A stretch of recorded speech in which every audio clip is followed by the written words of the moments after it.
இது மக்கா வெற்றியில் இதெல்லாம் இந்த முடிஞ்சதுக்கப்புறம் நபி ஸல்லல்லாஹு அலைஹி வஸல்லம் மொத்தம் 19 நாள் தங்குறாங்க இல்லையா, அந்த நேரத்திலே நபி ஸல்லல்லாஹு அலைஹி வஸல்லம் அவர்கள் படைப்பிரிவாக அனுப்புகிறாங்க. மக்காவில் வந்து உட்காரல, மக்காவில் வந்துட்டு சுற்றுப்புறத்தில் இருக்கக்கூடிய கிராமங்களுக்கு நபி ஸல்லல்லாஹு அலைஹி வஸல்லம் ஒவ்வொன்றா படைப்பிரிவு அனுப்புகிறாங்க. இந்த ஹதீஸ் பார்த்தீங்கன்னா புகாரில் 4339, இது இப்னு உமர் ரலியல்லாஹு அறிக்கக்கூடிய ஹதீஸு. நபி ஸல்லல்லாஹு அலைஹி வஸல்லம் அவர்கள் ஹாலித் பின் வலீத் அவர்களை கினானா குலத்தை சார்ந்த பனு ஜதிமா பின் ஆமீர் கிளையினருக்கு இஸ்லாத்தை ஏற்றுக்கொள்ள அனுப்பினார், அழைப்பு விடுக்க அனுப்பினார்கள். அதாவது ஒரு கினானாங்கிற அந்த குலத்தார் இருக்காங்க, மக்காவுடைய பக்கத்தில் இருக்கக்கூடிய குளம், அந்த குலத்தார் இடத்துல நபி ஸல்லல்லாஹு அலைஹி வஸல்லம் அனுப்புகிறாங்க. அவங்கள அனுப்பும்போது எத்தனை பேர் அனுப்புகிறாங்கன்னா 350 வீரர்களை அனுப்புகிறாங்க. அன்சாரிகள், முஹாஜிர்கள் இவங்க எல்லாருமே அதில் கலந்து இருக்கிறாங்க. அவர் போய் யார் பண்ணுறாங்க, ஹாலித் பின் வலீத் அவங்க போய் இஸ்லாத்துக்கு வந்து அவங்களுக்கு அழைப்பு விடுக்கிறாங்க. அழைப்பு விடுக்கும்போது அவங்க என்ன பண்ணிடுறாங்க, அந்த மக்கள் கேட்டுக்கிறாங்க, இவருடைய ஃபுல் பேச்சை கேட்டுக்கிட்டு ரிப்ளை தரணும்ல, அதாவது நாங்கள் முஸ்லீம் ஆகிக்கிறோம் அப்படிங்கிறதுக்கு எல்லாரும் என்ன பயன்படுத்துவாங்கன்னா அஸ்லம்னா அப்படிங்கிற அந்த வார்த்தையை வந்து பயன்படுத்துவாங்க. அதாவது நாங்கள் உங்களுக்கு கட்டுப்பட்டுட்டோம், நீங்கள் சொல்கிறத நாங்கள் அக்செப்ட் பண்ணிட்டோங்கிறது. இதுக்கு மாற்றமாக அவங்க என்ன பண்ணுறாங்கன்னா வேறு வார்த்தையை பயன்படுத்துகிறாங்க. என்ன வார்த்தை பயன்படுத்துகிறாங்கன்னா சஃபானா அப்படின்னு பயன்படுத்துகிறாங்க. சபானா அப்படிங்கிறாங்க. சபானா அப்படின்னா என்ன அர்த்தம்னா நபி ஸல்லல்லாஹு அலைஹி வஸல்லம் அவங்கள பற்றி மக்காவில் இதுக்கு முன்னாடி இருந்த கமெண்ட் என்ன அப்படின்னா மதம் மாறியவர், அதாவது குறைஷிகளுடைய மதத்தை விட்டு வேறு மதத்துக்கு மாறியவருங்கிற அந்த ஒரு பேர் இருக்குது ரசூலுல்லாஹ்வுக்கு. மதம் மாறியவர்கள் இவர்கள் அப்படின்னு அந்த அபிசீனியாவுக்கு போய் கூட அதுதான் சொல்லுவாங்க, மதம் மாறியவங்க வந்திருக்காங்க இங்கே, அதனால் அவங்க எங்கள்கிட்ட பிடிச்சி கொடுங்கம்பாங்க.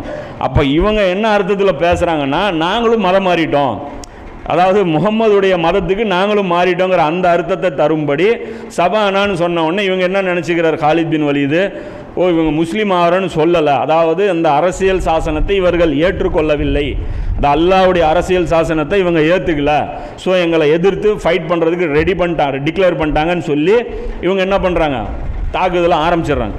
தாக்குதலை ஆரம்பித்து நிறைய பேர் வந்து கொல்லப்பட்டுறாங்க.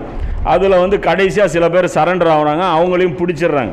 பிடிச்சிட்டு என்ன பண்ணுறாங்க, வந்த 350 பேர் இருக்காங்க இல்லையா, ஒவ்வொருத்தருட்டையும் ஒவ்வொரு கைதியை கொடுத்துட்றாங்க. கொடுத்துட்டு என்ன சொல்கிறாங்க, வச்சுக்கிறாங்க. கொடுத்துட்டு அப்புறம் அடுத்த நாள் காலையில் வர்றாங்க, வந்துட்டு சொல்கிறாங்க இவங்க எல்லாரையும் கொன்றுங்க அப்படின்னு சொல்லி ஹாலித் பின் வலீத்லையும் சொல்கிறாங்க. அப்போ இப்னு உமர் சொல்கிறாரு, நான் கொல்ல மாட்டேன், அல்லாஹ்வின் மீது ஆணையாக இவர்களை நான் கொல்ல மாட்டேன், மேலும் என் கூட இருக்கக்கூடிய தோழர்கள் யாருமே கொல்ல மாட்டாங்க.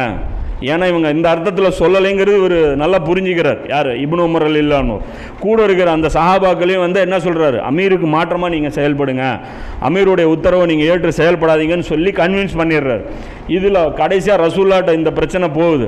போனவுடனே ரசூல்லாவுக்கு பயங்கர கோவம் வந்துட்டு சொல்கிறாங்க, இறைவா, ஹாலித் செய்த தவறுகளுக்கும் எனக்கும் தொடர்பில்லை என்று உன்னிடம் தெரிவித்துக் கொள்கிறேன் என்று திரும்ப திரும்ப சொல்லிகிட்டே இருக்கிறாங்க.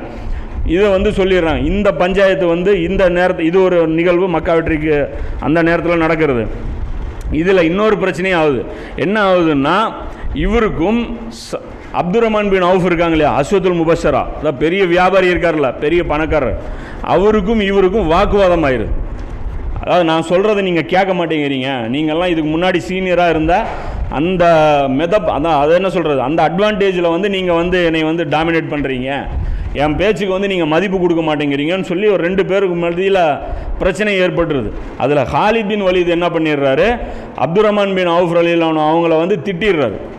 இது திட்டின உடனே ரசூலுல்லாஹ்கிட்ட போய் இவர் போய் கம்ப்ளைண்ட் பண்ணுறாரு, இந்த மாதிரி வந்து ஹாலித் பின் வலீத் ரலியல்லாஹு வந்து என்னை வந்து திட்டாரு அப்படின்னு சொல்லி. அப்போ தான் ரசூலுல்லாஹ் சொல்கிறாங்க, என் தோழர்களை ஏசாதீர்கள். யாரை பார்த்து சொல்கிறாங்க, ஹாலித் பின் வலீத் ரலியல்லாஹு அவங்கள பார்த்து சொல்கிறாங்க, என் தோழர்களை ஏசாதீங்க, என் உயிர் எவன் கையில் உள்ளதோ அவன் மீது சத்தியமாக உங்களில் ஒருவர் உஹது மலை அளவுக்கு தங்கத்தை தானமாக செலவிட்டாலும் என் தோழர்கள் செலவிட்ட 2 கை அளவு அல்லது அதில் பாதி அளவு கூட நீங்கள் எட்ட முடியாது. அவங்க செலவு பண்ணதுக்கு நீங்கள் ஒரு பாதி அளவு கூட நீங்கள், அதாவது ஒரு கை அளவு கூட நீங்கள் எட்ட முடியாது அப்படின்னு சொல்லி நபி ஸல்லல்லாஹு அலைஹி வஸல்லம் இந்த இடத்துல வந்து பிரிக்கிறாங்க. இப்போ இந்த இடத்துல வந்து தான் வந்து சஹாபாக்களுக்கு மத்தியில் ஒரு பெரிய ஒரு கிளாரிஃபிகேஷன் பண்ண வேண்டியது இருக்குது.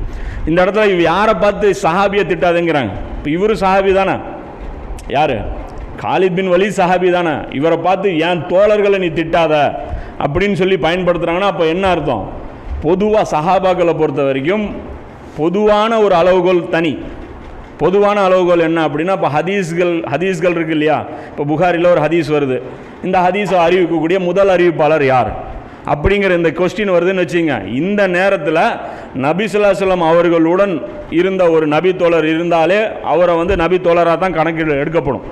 அதாவது நபி ஸல்லல்லாஹு அலைஹி வஸல்லம் காலத்தில் ஒருவர் உயிரோடு இருந்து நபி ஸல்லல்லாஹு அலைஹி வஸல்லம் அவர்களை பார்த்து அவர் முஸ்லீமாவும் இருந்து முஸ்லீமாக மரணிச்சார்னா அவர் ஒரு என்னது ஒரு நபி தோழர், அவ்வளோதான். ஆனால் இந்த நபி தோழர்களுடன் முரண்பாடுங்கிற அந்தஸ்து பிரச்சனை வந்துருச்சுன்னா, யார் அந்த சீனியர்களுடன் மோதல் ஏற்பட்டுருச்சு அப்படின்னா இந்த இடத்துல இவங்க நபி தோழருங்கிற அந்த அந்தஸ்துக்கு இவங்க வரமாட்டாங்க. நபி தோழர்கள்ங்கிற அந்த அந்தஸ்துக்கு இவங்க வரமாட்டாங்க. இது ஒரு முக்கியமான அளவுகோல். இந்த ஹதீஸ்லேருந்து நபி ஸல்லல்லாஹு அலைஹி வஸல்லம் வந்து இது வந்து பிரிக்கிறாங்க. இந்த ஹதீஸ் பொதுவாக எல்லாரும் முஸ்லீம் தானே, லா இலாஹா இல்லல்லாஹ்னு சொல்லி அல்லாஹ் இறைவனாக ஏற்றுக்கிட்டு எல்லாரும் முஸ்லீம் தான்.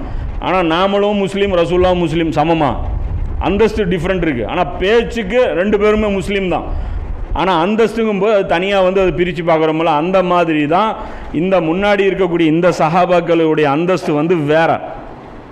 இப்போது இந்த இடத்துல வந்து ஹதீஸ்களை பொறுத்த வரைக்கும் அபூபக்கர் ரலியல்லாஹு அறிவித்தாலும் சரி, அந்த ஹதீஸுக்கு என்ன அர்த்தம், ஒரே குவாலிட்டி தான், தரத்தில் வந்து அந்த ஹதீஸ் பெருசாகிடாது.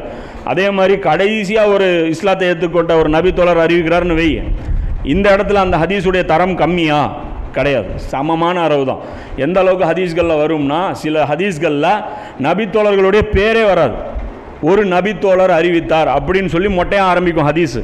அப்போ முஹதீஸின்கள் பேர் இல்லாத ஹதீஸ்கள் என்ன பண்ணுவாங்க, ஆக்சுவலாக பேரா யார் என்றே அறியப்படாதவர் அப்படின்னா அந்த ஹதீஸ் என்ன பண்ணுவாங்க, பலவீனமான ஹதீஸில் சேர்ப்பாங்க.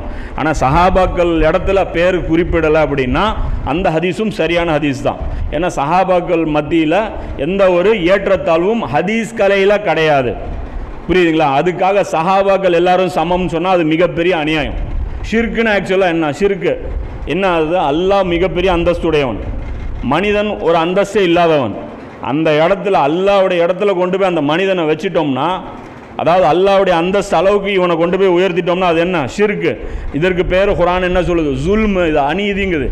அதே மாதிரி அபூபக்கரும் பின்னாடி ஏற்றுக்கொண்ட சஹாபாக்களும் சமம்னு சொன்னால் அது அநியாயம், அது மிகப்பெரிய அநியாயம். ஒரு காலத்திலையும் அது கிடையாது.